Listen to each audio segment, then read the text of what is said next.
अस्सलाम वालेकुम चौरी साहब। वालेकुम सलाम। ओहो इधर आओ बहु इत्थे बहु। नहीं चौरी साहब मेरी जगह ਤੁਹਾਡੇ कदमां ओहो ओ इधर आके बैठ गा मैं दस की रोला है क्यों परेशान है यार? चौरी साहब परेशानी ये अभी गरीब बंदा दो डंगर सी मेरे को ते ओ पाइया दुध बेच के मैं घर दा गुजारा करना ते राती चोर मेरी गां ही छड़ के ले गए। चौरी साहब ओ ते लबा दिओ अल्लाह तुहाडा भला करे। तुहाडीਆਂ ਬਾਈਆਂ ਲੰਮੀਆਂ ਤੁਸੀਂ ਕਹਿ ਕਵਾ ਕੇ मेरी गां लबा दिओ मैं गरीब बंदा हां। अल्लाह खैर करेगा गाम्या नमाशा तेरी गां तेरे गरीब सी टेंशन ना ले जा।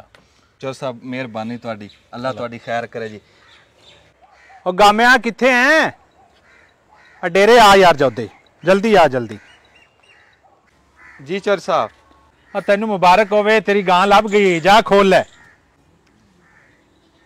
मेहरबानी चौरी साहब बड़ी मेहरबानी वसदे रहो चौरी साहब आबाद रहो खुश रहो तुहाडे वास्ते दुआवां करांगे चौरी साहब बड़ी मेहरबानी मेहरबानी। अस्सलाम वालेकुम चौरी साहब। ओ वालेकुम सलाम। चौरी साहब मैं तो तुहानू सवेर दा ਡੀਕਦਾ ਸੀ डेरे बैठा सी। की गल है खैर हो गई? चौरी साहब मेरी राती मझ चोर छड़ के लै गए जी। तुहानू पता दो ही डंगर एक गां सीगी एक मझ गां तुसी हटाती जी हुण राती मझ लै गए जी चोर। यार तेरा नित दिहाड़ी दा तमाशा है रोज रोज हुण सरकारी दरबारे जा उन्हां दियां मिन्नतां नहीं हुंदियां। तेरी कदे गां खड़ीज जांदी कदे तेरा वच्छा खड़ीज जांदा है। तू को आदे घरी कोई कुत्ता रख कोई बूली रख कोई गुलटरिया रख।